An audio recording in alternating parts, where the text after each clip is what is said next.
Clerk will call the roll.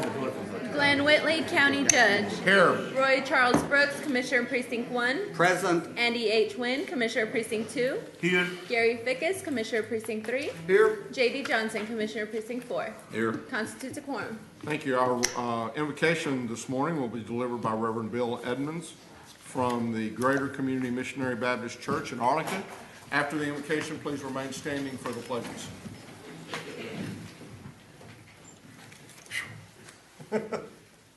Thank you for coming out here this morning. Good morning, sir.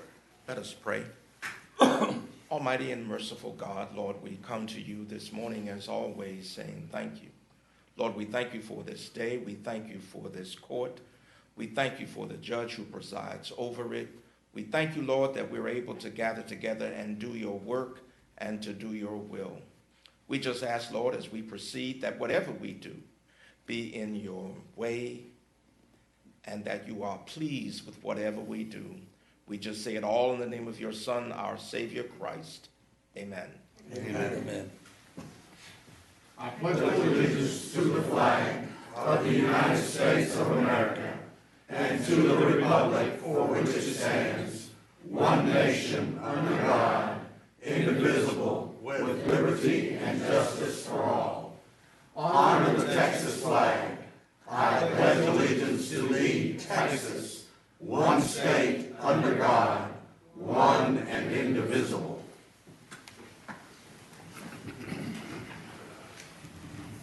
Mr. Manius, agenda announcements. Thank you, Your Honor. Members of the Court, we have one announcement as it relates to today's agenda. This is under the Administrator's Office, item 8A1, a professional services contract with Mel Brown. There's a minor correction on the contract. The other party has agreed, and so we'll be asking you to approve that amended contract.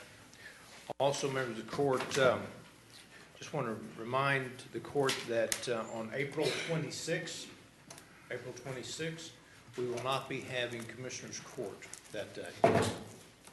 That's the West Texas Conference, and the majority of the court is going to be out of town. Thank you, Your Honor. Thank you. Court members, you have before you the minutes of our regular meeting of March the 1st. Move for approval of the meeting minutes. Second. We have a motion and a second. Any discussion? Please vote. Motion passes unanimously. We have one proclamation today, and it is for the American Red Cross Month. And I believe Angela Vargo, would you step forward and I'll read the proclamation into the record. Whereas March is American Red Cross Month, a special time to recognize and thank our everyday heroes, those selfless volunteers and donors who give of their time and resources to help community members. And whereas across the country, the American Red Cross responds every 8 minutes to a community disaster, providing shelter, food, emotional support, and other necessities to those affected.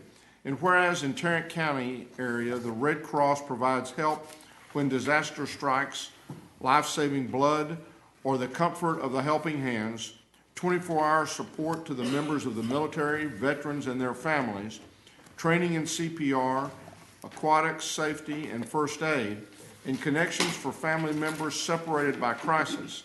And whereas during American Red Cross Month, we would like to remember those who help us here in Tarrant County area by giving their time to help their neighbor, and thank our heroes, our volunteers, blood donors, class takers, financial supporters who help us assist those in need.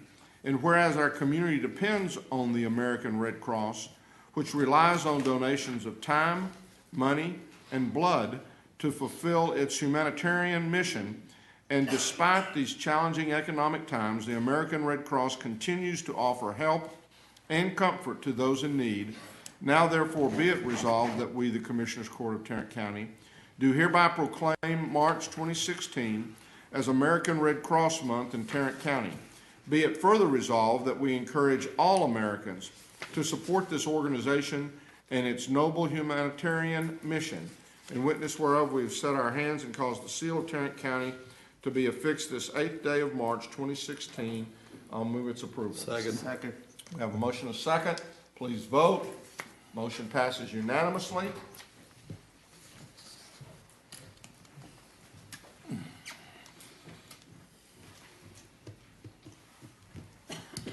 you for being here this morning.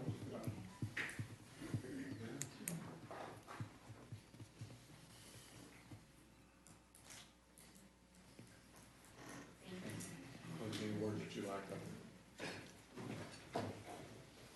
I have been on the board of the Red Cross since 2007, and we've seen, quite a few changes to the organization over the years.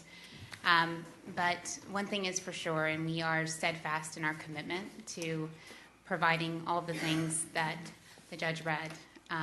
Obviously, recently we experienced the disaster the day after Christmas, and it is just wonderful to see the community come together and support this organization as we help families get back on their feet every single day.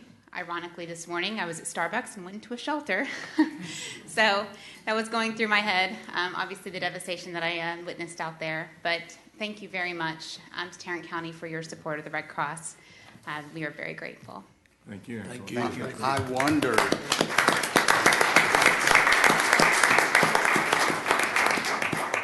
I wondered if y'all had to respond anywhere in Tarrant County this morning. I'm sure someone is response somewhere today. The weather's going to be very bad this week, so. Well, I might mention, I think many of us, I know several of us were in another meeting this morning where we had to end up taking shelter. Likewise, one of the folks in my office, Rachel, her home was okay, but a lot of the homes around her were lost last night in her neighborhood. She lives very close to Cool where that tornado hit last night over on the west side of Parker County. So, it is that time of the year, although I guess it's a little early, but this has been a strange winter, and I think the spring has arrived, and so now we just need to be prepared for it and be careful of it. I guess one other thing that I would make mention of is today, if we could close our court in memory of Officer David Hoffer from the Euless Police Force, who lost his life a week ago today. We attended his memorial service on Saturday. The one thing that I took from that, he had, as I'm sure many of you have read, spent about 5 years with the New York Police Force before coming down here. It sounded like from the stories that were told that he was a big recruiter of New York police coming to Euless, Texas. And the thing that touched me most by that is that we all have our own thoughts and stereotypes of New Yorkers or Texans or people from the South or the Northeast or whatever, but what we truly saw there was the commonality of the passion for service and for protecting others, and it doesn't make any difference whether it comes with a New York accent or a Texas accent. It's that same passion, and obviously we lost a tremendous officer in the city of Euless last week, and it just again reminds us that every day when those first responders get up and put on that uniform or go to work, they never know if they're going to be running in while everybody else is running out. And David Hoffer was an example, even in the short time that he spent here in Texas. He was an example that everybody on that force spoke highly of, and it was truly a moving service Saturday to see all of the folks who came to town and who from not only around the surrounding area, but the tremendous number that came in from New York. And it was a very, very moving service. So if we would, I'd please like for us to close the court today in memory of David Hoffer. It was a very moving service. With that, we'll move to the consent agenda. Move approval. Second. We have a motion and a second to approve the consent agenda. Please vote. Motion passes unanimously. Your Honor, members of the court, the Administrator's Office has two additional items for the court to consider this morning. The first one, we're requesting that the court approve a professional services contract with Mel Brown and Associates to provide technical assistance to the Juvenile Board in their search for a director, the new director of the Tarrant County Juvenile Services. Move approval. Second. We have a motion and a second. Any discussion? Please vote. Motion passes unanimously. GK, when's Randy's last day? April 1st. April 1st. Yes, sir. Okay, thank you. So, Is that a firm date, or will he continue to serve until his successor is appointed? It's my understanding it's a firm date. However, we have one item in close that will be discussed as it relates to that particular issue also. okay. Members of the court, we can go to item 2 under the administrator's section. We're requesting that the court approve and consent with the actions of the Tarrant County Hospital Board of Managers and approve a commercial lease agreement. And that location is 1412 May Street here in Fort Worth between the district and North Texas Health Science Center. Move approval. Second. We have a motion and a second. Any discussion? Please vote. Motion passes unanimously. Thank you, Your Honor. Thank you. Ms. Tidwell.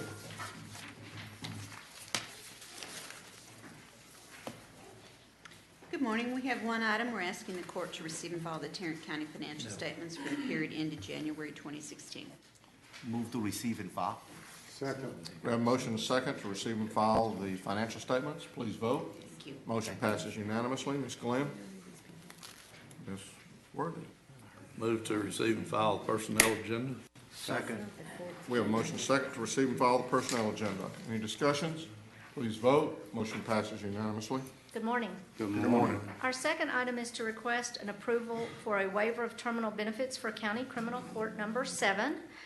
Their court coordinator will be retiring effective April the 9th with 391 hours of vacation time. The net cost to the general fund would be $11,077.13. Move approval. Second. We have a motion and a second. Any discussion? Please vote. Motion passes unanimously. Our second item is also a waiver of terminal benefits for public health. Their inventory and records supervisor is leaving March the 9th.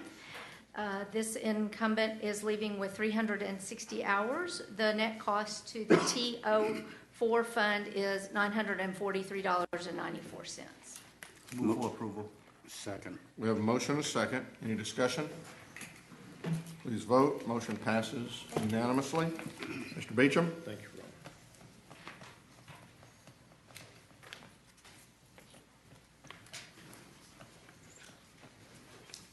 Good morning. Good morning. Your Honor, other members of the court, we have two items for your consideration this morning. Our first item is a bid award recommendation for bid 2016-017. This is our annual contract for law enforcement uniforms. Our recommendation would be to award on a per price basis, awarding to Red the Taylor uniform. Last year's expenditures were approximately $160,391.28. Okay, I believe we have a audience participation form. Ms. Anna Bulware, if you would please come forward and please give us your name, address with regards to this matter. Good morning. Good morning. Good morning. My name is Anna Bulware, and my address is 3005 Alton Road, 76109, Fort Worth.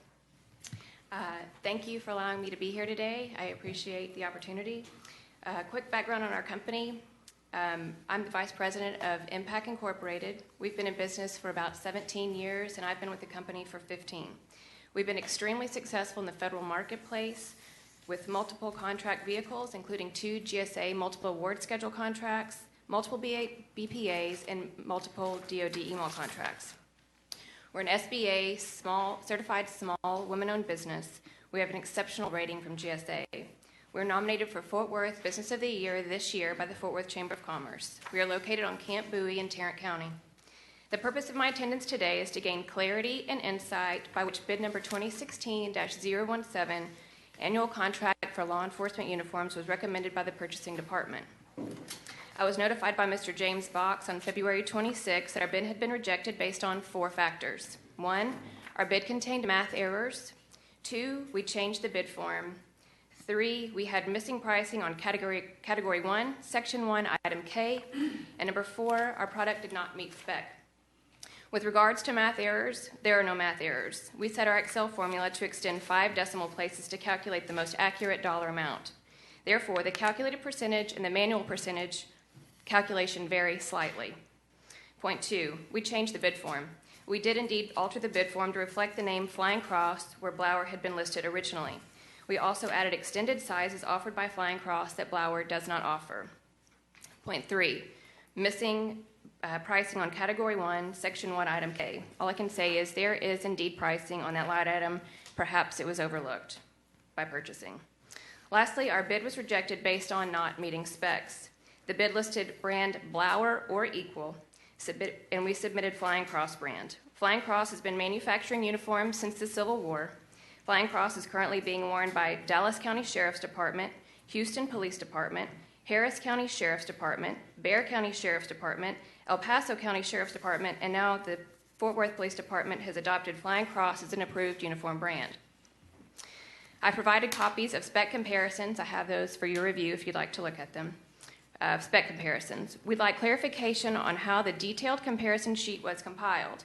Samples of products were submitted to Tarrant County Purchasing Department on February 24th, and we were notified of bid rejection less than 48 hours later. We understand a proper wear test could not have been conducted in that time frame. My question, how did the Sheriff's Department determine failure in the product? Blower Manufacturing, along with Flying Cross and any manufacturer in the world, has proprietary manufacturing processes that make their product unique. The bid listed Blower brand or equal, and our bid was rejected based on minor manufacturing processes. Such processes include difference in the stitch pattern in the cuff to the material of the zipper in the pants. These small differences in no way affect the performance of our first responders. Our concern is that the bid states Blower or equal. If Flying Cross is going to be rejected based on exact specs, this should have been written as brand exclusive. Ultimately, my purpose here is to gain clarity in this process. Our company is located in Tarrant County. I live in Tarrant County, and my children go to school in Tarrant County. Our proposal saves a Tarrant County taxpayer $35,774.65 over the life of the contract. Please strongly consider these points before moving forward with your vote today. Thank you for your time, and please let me know if you'd like copies of any documents related to our proposal. Thank you very much. I would suggest you give those copies to Mr. Manius, and he could distribute those. Okay. About that. Thank you very much. That's me.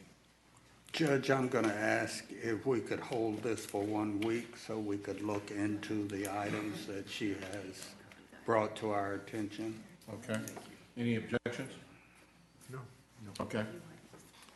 Then we'll hold that. Jack, please respond to the issues that she has raised, and I guess get with GK and let's see where we go from, what kind of the response is from that standpoint. Sir. Our second item is also a bid award recommendation for bid 2016-061. This is our annual contract for temporary healthcare personnel for the Public Health Department. The recommendation will be toward a pre-enterprise basis, awarding Section 1, 2, 3, and 4 to the primary, secondary, alternate 1, and 2 vendors as shown in court. Move approval. Second. We have a motion and a second. Any discussion? Please vote. Motion passes unanimously. Thank you. Thank you. Sheriff's Department. Don't jump the gun there, Mr. Skinner. S comes before T. Good morning, Your Honor. Good morning, Commissioners. The Sheriff's Office is bringing one item before you for consideration. It is requested that the Commissioners Court approve an agreement between Tarrant County and the Tarrant County Hospital District to provide sexual assault exams for victims of cases investigated by the Sheriff's Department. Move approval. Second. We have a motion and a second. Any discussion? Please vote. Motion passes unanimously. Thank you. Now, Mr. Skinner. My wife is a substitute teacher. You'd think I'd know by now that that's comes before tea. We have 2 additional items for you today. Both are related to State Highway 26. We are requesting the court's approval of an advanced funding agreement with the Texas Department of Transportation for improvements to State Highway 26. Funding will be through Precinct 3 discretionary bond funds. I move for approval. Second. On both. Okay, On both. So this is a motion to approve items 8J 1 and 2. It's moved and seconded. Any discussion? Please vote. Motion passes unanimously. Thank you. Both motions, or both items pass. Commissioner Fickus. Got an interlocal, City of Hers. Move for approval. Second. We have a motion and a second. That's on Any discussion? K1AB. Please vote. Motion passes unanimously. Are there any appointments today? Then you have before you the claims, including the addendum. Move approval of the claims, including the addendum. Second. We have a motion and a second. Please vote. Motion passes unanimously. Briefing items, Mr. Manius. Thank you, Your Honor. Members of the court, what I'd like to talk with the court about today is the hospital district bond package. And if you'll allow me, what I'd like to do is do somewhat of a historical trend, just to put our comments into scope. And so, last time the hospital district actually had a bond package was in 1985. And that was approximately 30 years ago, 31 years ago. And the amount of that bond package was under $50 million, and it was to construct new facilities. The population of the county at that point was a little over 1 million people, and so it was voter approved. It was a 60-40 split on the vote. And now the hospital district has come forward, as we've talked about in the last year or so, about contemplating a request for another bond package. When you look at 1985 and the fact that we had 1 million people, and then you move forward to 2016, you'll see that we've gained almost another 1 million people as it relates to the population of Tarrant County. Almost double. Absolutely, absolutely. When you look at what facilities existed in 1985 at the hospital district, there was the main campus. It was not as large as it is today. And there was one clinic in the county, and that clinic was in Arlington. If you fast forward to 2016, you'll find that we literally doubled our population in those 30 years. But if you look more specifically at how we now deliver health care compared to what was envisioned that we would be delivering health care in 1985, we see that it's significantly changed. First of all, while my slide says 42 off-site clinics, we've grown actually to almost 60 off-site clinics at the hospital district. We've expanded our main campus with new construction on the east side of Main Street. We also have learned through technology and just different issues within the community, not only the community, but within the state and also within the United States, that how we deliver health care has changed dramatically. So the district is talking about, and we've been engaged with the district, as you have, about the potential of another bond package. And when you go into that bond package, I would suggest that we look out another 30 years and to see just how we may change in the next 30 years. For example, according to the U.S. Census Department and COG, it's estimated that we will have a 59% increase in population by 2040, an addition of another 1 million people. We'll see that our community will change just in demographics, that we will have more geriatric-related citizens who will need assistance.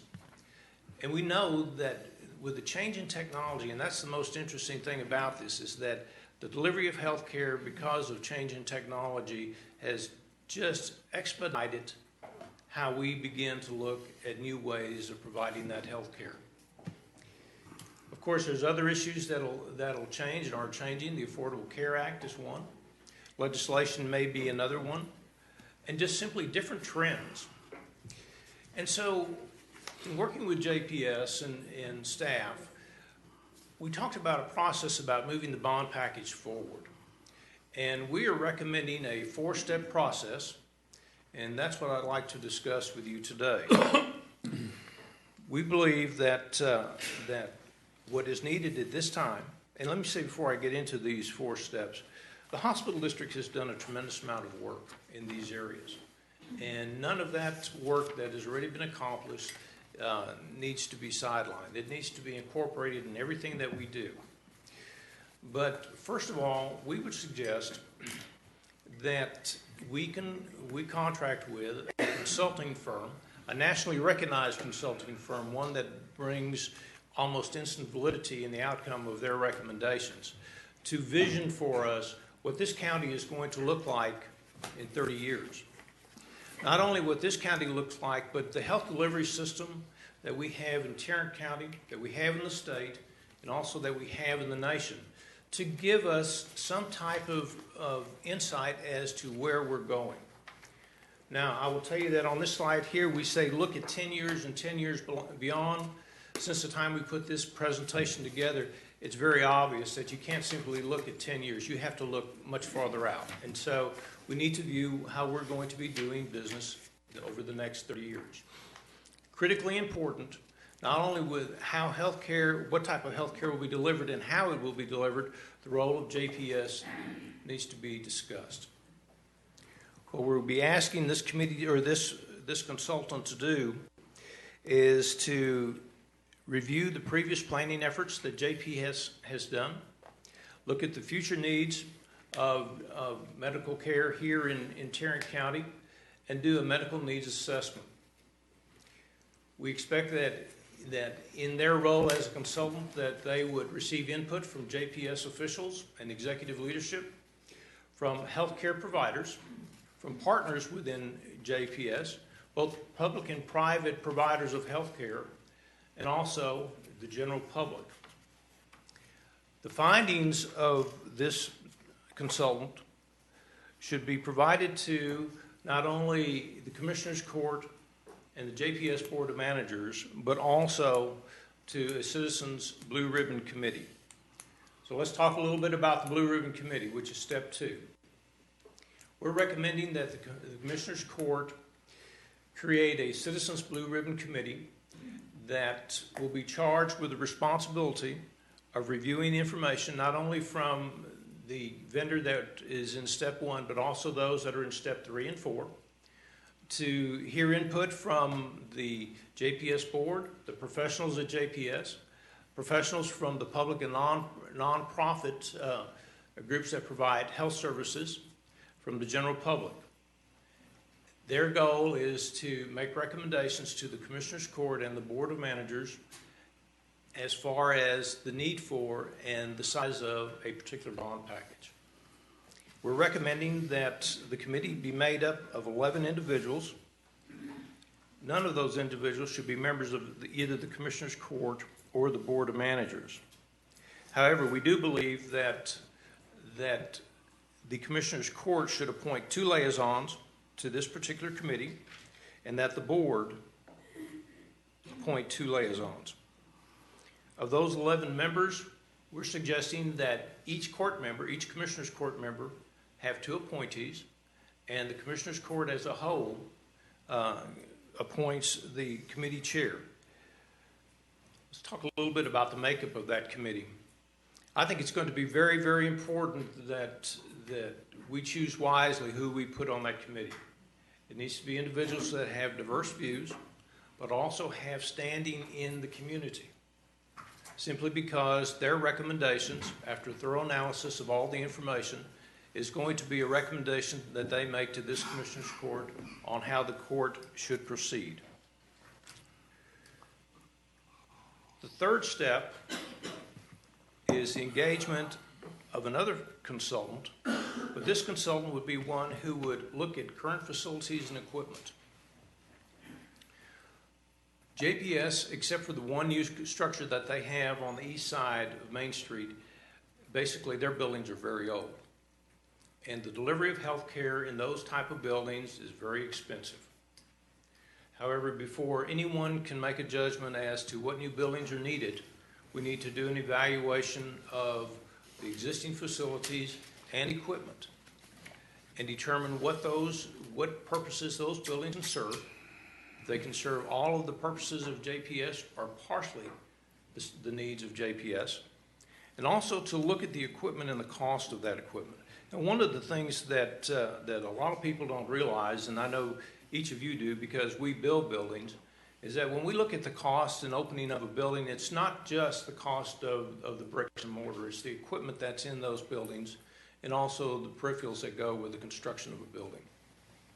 If you look at equipment that's used in the medical community, and specifically at JPS, you'll find that that equipment has a much shorter lifespan than equipment that we normally are associated with, and that the price of that equipment is tremendously high.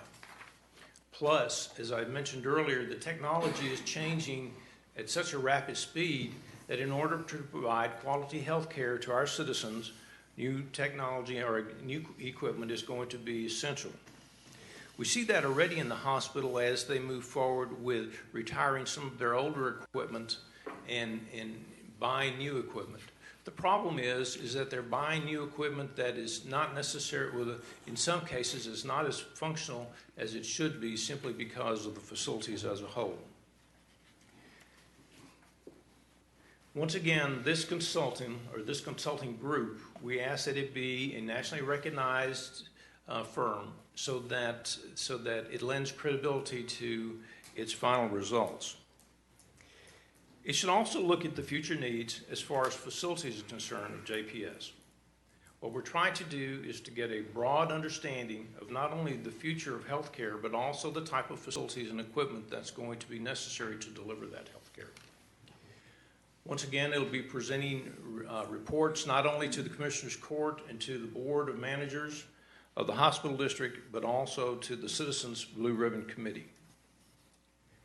And then finally, step 4 is one where that we can either engage an additional third party or maybe roll this responsibility into one of the other consulting firms that we've engaged, and to combine the information that we see in steps 1 and 3 and make those presentations so we have a written document, a comprehensive plan, if you will, now that can be considered by the Blue Ribbon Committee and also that can eventually be considered by the Commissioners Court to determine what action we will be taking in the future as it relates to this bond package. One of the things that is important to say here is that this is not a new strategic plan for the hospital district. It should be incorporated into their existing strategic plan, and there eventually will be a modified plan that will not only have the vision aspect of a look over the horizon for 30 years, but also what facilities are necessary to accomplish that. The hospital district has I've reviewed their strategic plan, and it's structured on a pillar form, and it's a very good master plan. This would simply, or a strategic plan, this would simply add to that strategic plan. And as the slide depicts, the report would be presented to the Blue Ribbon Committee, also the Board of Managers, and the Commissioners Court. Let's talk a little bit about transparency. It's going to be absolutely critical that the community as a large understands how we go through this process. In order to accomplish that, we at staff level believe that we need to become as transparent as we are here in Commissioners Court. Therefore, what we're recommending is that the Citizens Blue Ribbon Committee meet whenever it meets in a public space, that there's adequate notice of the meetings, that we encourage the public to attend, and that all meetings digitally are recorded.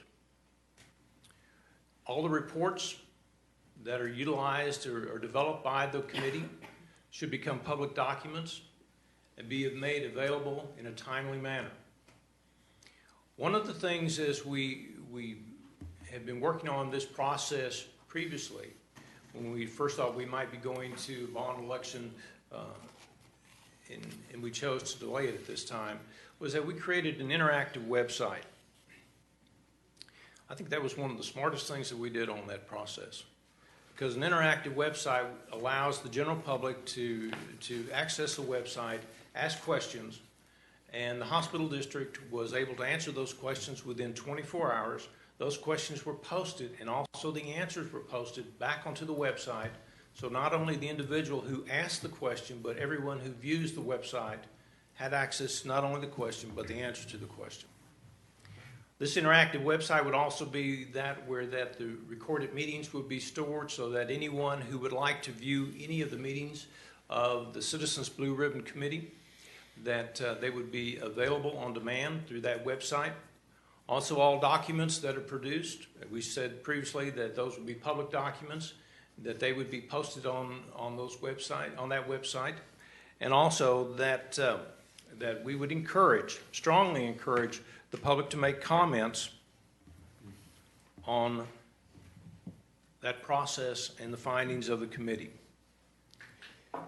And that serves a real purpose, because if we're going to ask the voters to move forward and improve any type of bond package, we need to ensure that the voters are well informed as to why there is a need for the services, why there's a need for the facilities, and why there's a need for additional equipment.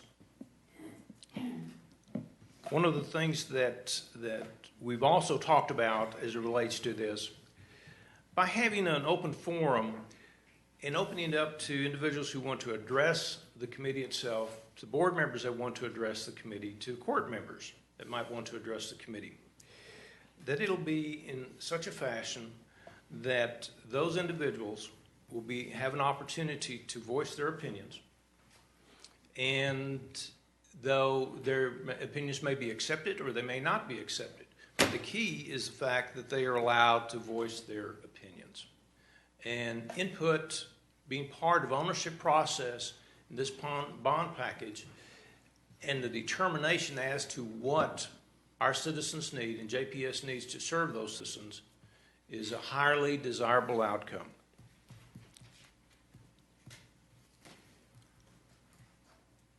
So I know that one of the questions that the court may have is, how do we fund this? Since we're asking the Commissioners Court to take the leadership role as we move forward, continue to move forward with this bond package proposal, we're going to recommend, staff recommends that the Commissioners Court initially fund the services. We've requested the Budget Director to look for revenues in an amount of approximately $1 million to assist, and that $1 million may not be something we expended this year. It may be over a 2-year period. We really don't know exactly how much the cost will be. But let me put this into perspective. Back in 2004, the Dallas County Commissioners Court engaged in the same process we're talking about here. Pretty much the same steps. They spent approximately $1.4 million in 2004. I personally don't believe that we're going to need to spend all that type of money, and I'll tell you why. JPS has done a tremendous amount of work in this already, and a lot of the research may have already been completed. It needs to be updated, and it needs to be tested to see if it still is valid. And I personally don't think that, I think that $1 million is a much closer number. It may be much less. But I'd rather give you a number that you can digest and understand that we will try not to exceed that amount. So, talk about timeline. I know that everybody wants to speed this process up, and I fully understand that. Please understand that in order to be successful in determination of what our needs need to be, or are, that the process should really dictate the timeline. However, this is not something that we slow down or we take a casual approach. If the court gives us the opportunity to move forward after today, we will start the process. In fact, we already have started the process in developing the RFP. We've already contacted purchasing, and purchasing is aware of what the potential is here and assures us that they can assign an assistant purchasing agent to assist us in this process. if the court gives us the ability to move forward today, we would hope to have that RFP ready to the first for step one to be ready to hit the street by mid to late April. It's a fairly complex RFP. As I said, we've been working on a tentative statement of work for about the last 2 weeks, and we're fully engaging the hospital district now in helping us formulate that. So let's talk a little bit about the role of the hospital district and also the Commissioner's Court. It's my firm belief that the Commissioner's Court has to provide leadership. It's the only way that we can ensure that the process is going to be one that is satisfactory not only to this court but the community at large. However, we have to team, and we should be teaming with our Board of Managers. And in such, we have to make sure that they are our partners in this process. When it comes to the leadership aspect of this, the non-elected and non-appointed leadership aspect, our office will take the lead. However, the executive director and the executive group at Peter Smith will be co-partners with us.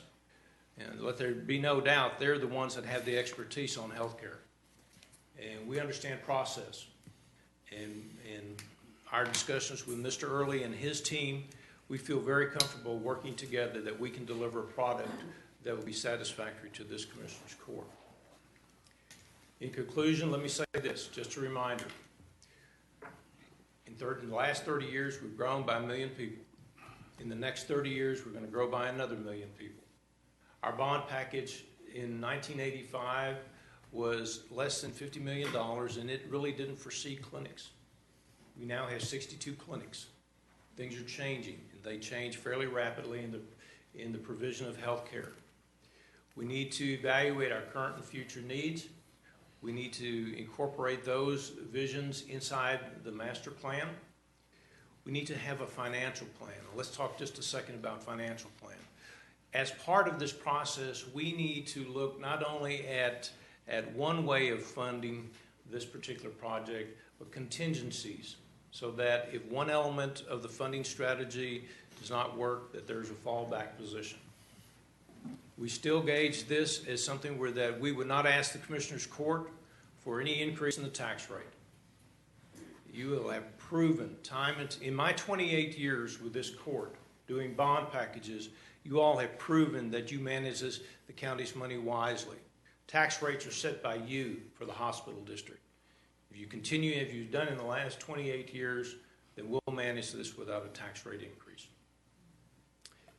And then finally, the issue of leadership, and I keep coming back to that, it's critically important that this Commissioner's Court play the role as the driver of leadership in this process. So with that, Your Honor, that's my presentation.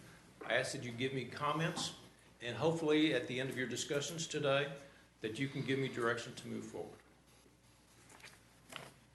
Questions, comments? I have a comment, if I may, several comments, actually. May I? Sure. Thank you.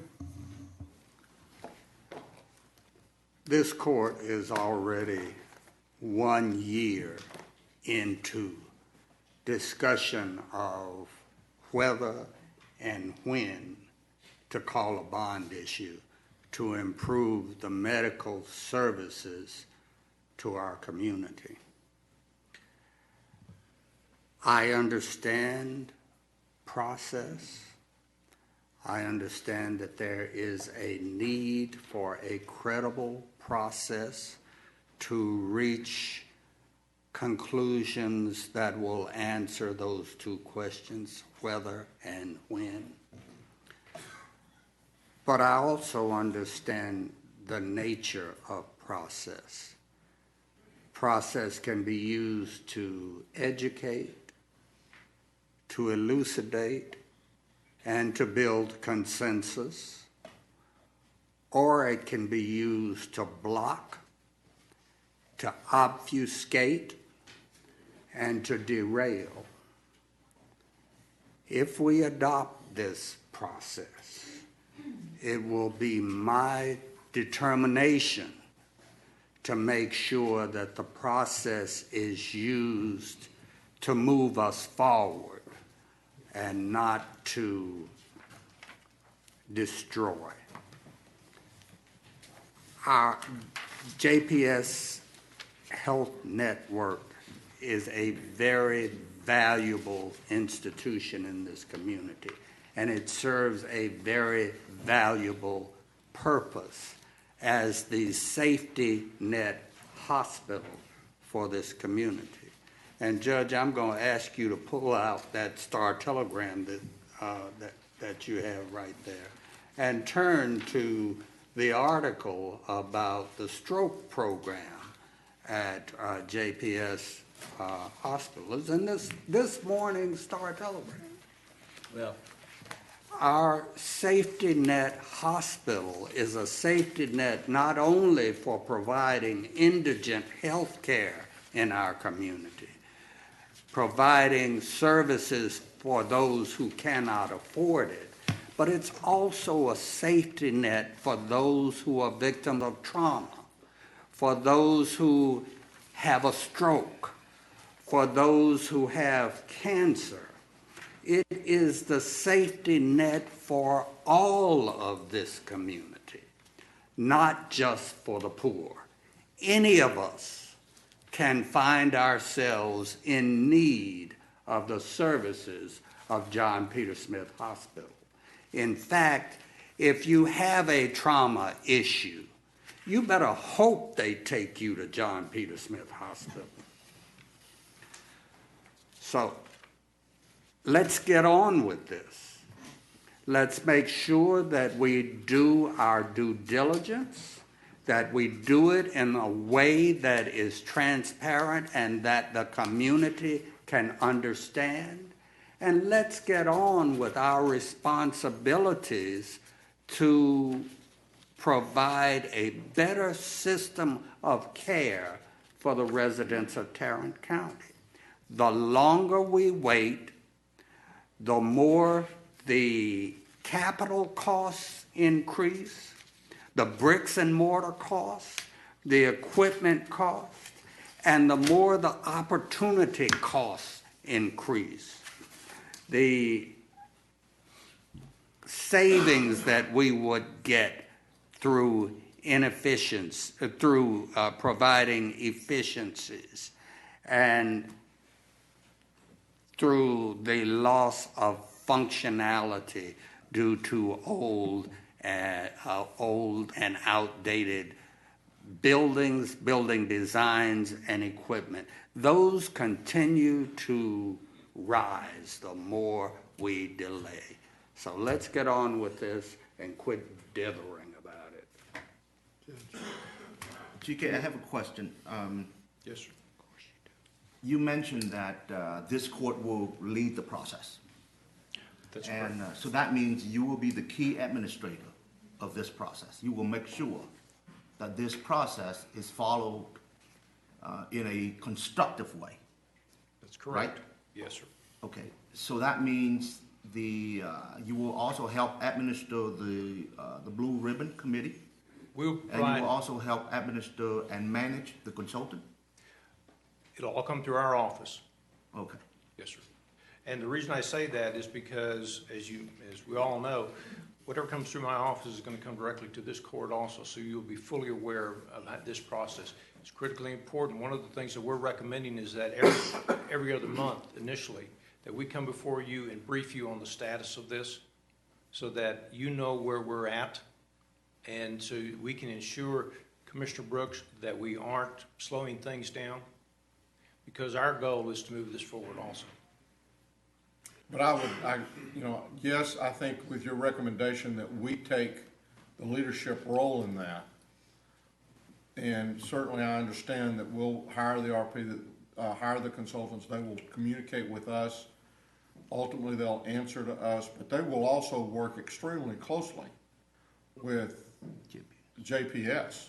Absolutely. Oh, yeah, Your Honor, I might not have been clear. Let me take one step back and come at you this way. When I say our office, the leadership piece on this at staff level is joint leadership. our office and also Mr. Early's office and the staff at JPS. No, this is not going to be something that will be managed solely, but we'll simply be running point on that process. We've had fairly thorough discussions with Mr. Early on that aspect. He feels very comfortable with it. I believe the board is comfortable with it. And so I've spoken incorrectly or not clear enough in that this is just our office, but we're going to run point, but we're a partnership down with JPS on this. It has to be. It has to be. Anything else, Commissioner Wynn? Well, I just want to say that the end product of this process should be a good one if we adhere to the spirit of the process. This is a long-term investment, as you stated, and I think this court agrees with you, and JPS Board of Managers agree with you. This is a 30-year investment that we are talking about. As a result, we need to make sure that we fully understand the needs of the communities that we are supposed to be serving in the next 30 years, the various demographics, the various changes in the healthcare landscape. We need to take that into consideration. And as a result, if we be thorough about the process, then we'll have a higher probability of getting things right, not only for today, but for the future as well. So I myself, as a direct recipient of healthcare benefits from these sort of programs, as a refugee, okay, I understand the importance of the JPS facilities. My family received benefits from hospitals and programs like JPS. And we receive it in a way that empower us to be who we are today as contributing American. So Commissioner Brooks, I understand your concern, but I want to reassure you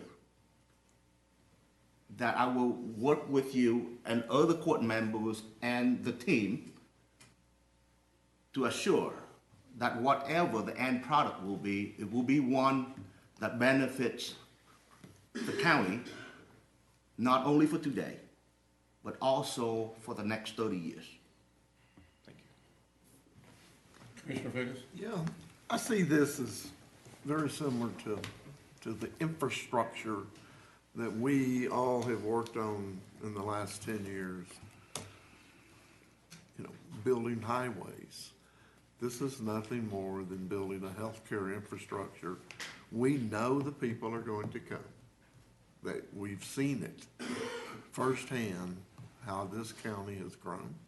And if you think that we're only going to be at 3 million at that point, I think we'll probably be surprised that we will exceed that, and we've got to put in place the infrastructure to handle our healthcare needs. We've all been involved in these processes in different arenas, and I see this as the only real difference is that we got people's lives that are depending on this. Okay, if you decide not to take that highway, it probably doesn't have anything to do with your life, but you've got, when you're dealing in healthcare, I mean, we're talking about saving lives and providing a quality of care throughout Tarrant County. And it's not just those that need it the most. That, as Roy, Commissioner Brooks said, if you need a level 1 trauma center and you're in the condition that requires that, you better hope you go to JPS. So, Commissioner Figgis, you brought up a very good point by comparing this process to a transportation project. Okay, those of us who are heavily involved in transportation, we understand the key to success is partnership. Okay, it's not just building a road or a highway. It's about various entities, private and public, working together to assess the needs and to help fund the project, right? Okay, so we don't always have to build the project and fund the project ourselves. We can form partnerships that leverages the existing resources out there in the community to make sure that healthcare delivery is taken care of for the indigent population. So partnership is an important component of this process. And hopefully during the process, we'll be able to identify some of the potential partnerships that will help sustain the work that we do for all constituents in the long run. Your Honor, I'm going to ask that the court give me a order to move forward. Well, I want to see if Commissioner Johnson has anything to say before we go forward. Well, I just want to say that I've gone through this. Roy and I sat through meetings yesterday, concur in everything that's been said. I also am one that used the JPS system. I have 2 insurances. I don't have to. I use it by choice because I think that is the best service that you can get in this county. It's an excellent service. All of our doctors, I would even go to bet that the doctors that you use are trained or associated in some way with JPS. It's a training facility for our doctors. It's something that we've got to do. We don't have a choice. We've got to move forward one way or the other on this because we're getting behind and the weeds are growing. So we need to get it done. And with that, I would move that we proceed with the procedure that has been outlined. Second. We have a motion to second. I guess I want to add at least that I think the process we went through the past summer with the town hall meetings accomplished some very good things. One, we did focus and hear the public say that they would like for us to focus more attention at least, or some attention at least, on the clinics that we serve. And as you mentioned, we went from 1 to 60-something. We also, midway through that process, were made aware of a med school partnership between, or collaboration, I don't think we're supposed to call it a partnership, a collaboration with TCU and UNT Health Science Center. And then I think the other thing that we will accomplish by this process is a definition of who are we responsible for serving. Commissioner Johnson just indicated he goes there because he feels like that is the best place in this county to receive service. You mentioned that we're responsible for the indigent. And that percentage of indigent in these last 30 years has grown to, you know, if you look at the poverty level in our schools and you look at the free, you know, the free lunch programs and the free meal programs that we're putting on there, it has gone from somewhere in the neighborhood of, in Fort Worth, I believe, somewhere in the neighborhood of from 20% to now well over 50 or 60%, maybe even as high as 70. And that's a statistic that even within HEB, from the time that I served on that board in '93 until now, we've seen a tremendous growth in the families there who are under the poverty level. And so I think that as we look at this, we've got to understand that not only are our demographics growing, but the percentage of indigent is also growing in percentages from that standpoint. So I agree with the outline that you have proposed. I think, as an example, the presentation that you gave us regarding the bond package proposal, it's on the website now. Yes, it is. So folks can go and they can immediately see that, and they can immediately see this discussion that we had here today. So I think that it is important that folks have an opportunity to see that and to understand the process as we go forward. But it is important that we move to make a decision, just as this summer we moved to get to the town hall meetings, and that was the push at that point in time, was to get us to the town hall meetings to see what input we got from the public. We got that. We're now at this point. I hope that we can get the RFPs out, and if what we're saying is we're approving this process, then that may very well be that we're approving 3 RFPs. And I don't know if that's a decision that's encompassed in this motion, or if we're going to wait and have the recommendation of the Blue Ribbon Committee or of this group We know that we need the RFP out very quickly for where is healthcare going in the next 10, 15, 20, 30 years. And we know we need the one to evaluate our current facilities and where they are. The third one is one that we may want to take a little bit of time on, but I would hope that by the middle to the end of April, no later than the end of April, and hopefully by the middle, that we have RFPs out for the first two groups. And that, there's the article. We know we're a level 1 trauma. We know we have a responsibility, and I think we need to move forward as quickly as we can in the process to get us to that end stage. Your Honor, let me just very quickly address one of your comments. Step 1, Step 2, Step 3, and Step 4 are not steps that are where you have to do 1 before you move to 2, before you move to 3, 4. A lot of that will be running concurrently. What we're asking today is to move forward on the process. As we move into all of these RFPs, we'll be bringing those back to you to talk about. And I understand, we try to make it as simplistic and as possible with the different vendors, the different RFPs. But if there's a possibility that we can roll 3 into one of the others, or if we can, 4, the third RFP into one of the others, or if that work is could be done by some other situation, then we'll obviously bring that to the Commissioner's Court. This is all we're asking for today, is that this Commissioner's Court says yes to this process, and that staff should move forward with it. That's the motion. Of course, we reserve the right to tweak the process at any point it needs to be tweaked. Call the question. There being no further discussion, please vote. Motion passes unanimously. One question I guess that I would like to ask at this point in time is, what would you like for this court to consider its timeline for coming up with the 2 appointments? So, with each of our when looking at the timeline itself, we believe that the first RFP is going to take probably 4 to 6 months. And rather than simply appointing a blue ribbon committee now and really not having anything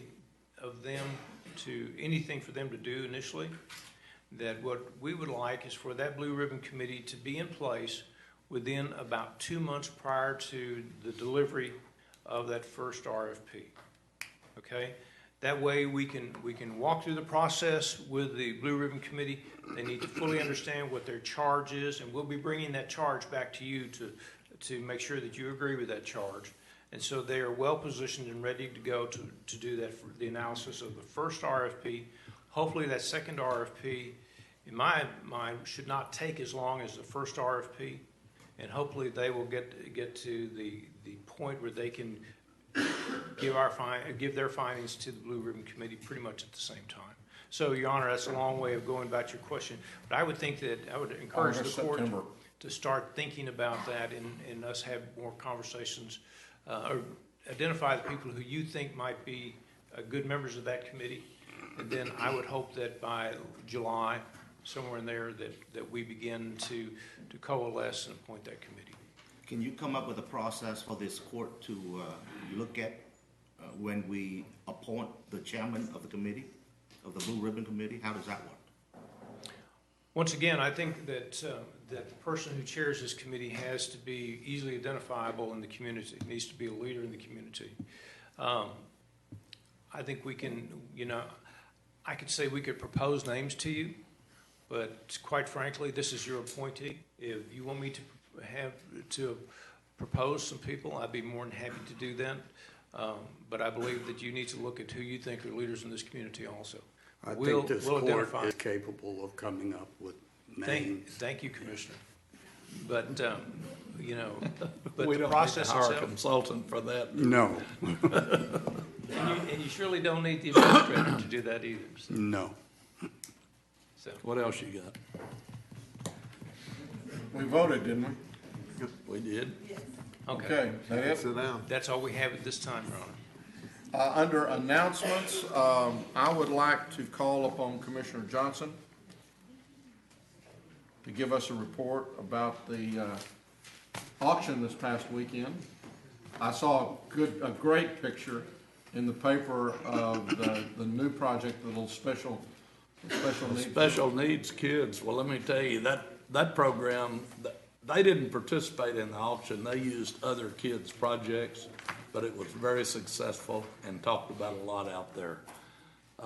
We had 100 and, correct me if I'm wrong, 175 projects in the sale. Our pool bought over half of those. Excellent. So if that'll give you some indication about what you that participated in our pool, we helped that many kids. What'd the average chicken sell for? Average chicken sold for about $325. $325 to $350. Average goat? Average goat around 1,000. You've raised your Pigs, yes, yes. That's Well, not your normal chicken fried dinner. this stuff is getting more expensive every day. Even you chicken eaters, fried chicken's going up. I think I came close to buying I was a little over buying a chicken, but I sure was nowhere near buying a goat. Your Honor, could I say something, please? Uh-oh. You're on record. As usual, Commissioner Johnson's being quite humble. Let me fill you in on some facts. 37 years ago, he started with a very paltry sum of money. Chicken feed, 37 years ago as the councilman in Saginaw, and he set out for parity. What started him was the wealthy children got their animals bought, and the vast majority of these kids went home with nothing. And if you know anything about him, that didn't set too well.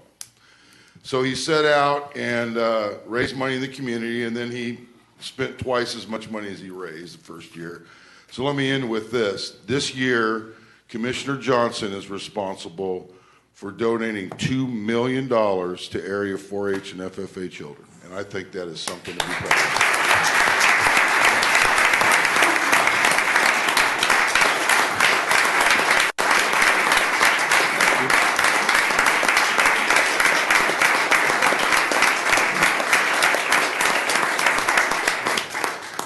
He may sound gruff at times, but he's got a heart bigger than... I said, you may sound gruff at times, but you got a heart bigger than Texas. And we appreciate, those kids appreciate it, and it's just, as Steve just mentioned, it was all done to make sure that everybody walked out of that building that brought something in, that none of them were disappointed and ashamed of the fact that they were going home with maybe not somebody having bought their item. And I've got a funny story. I'm sitting there with a dollar amount that Charlie Guerin had told me to spend for him. He went fishing, and I spent it. But we get to the chickens, and we only have, in Charlie's pool, we only have $364.95 left. I'm sitting there beside Ed Bass, and I said, Charlie's about to buy a $364.95 chicken. And I did, and Ed said, I'm going to get a picture of a bunch of chickens and put Charlie's picture right in the center of next year's show. So I don't know what to anticipate this next year, but Charlie did buy a high dollar chicken. Bought a high dollar chicken. Yeah. Not as high as the last one that I bought. And I believe it was maybe from your precinct, Commissioner, but I always try to make sure that last kid that had to wait all day long, he got $500 for his chicken. So wow. He did quite well. Yeah. Thank you. As Steve Meeks would say, doing the Lord's work. Doing the Lord's work. Well, thank all of y'all for your support. That's how we do it. We appreciate you very, very much. Coalition. Coalition. Yeah. With this, we will recess our open meeting and proceed to close to discuss items exempted under section 551.071, 072, 074, 076, and 087 of the Texas Government Code. Take my plugs. Thank you. Crowd is growing.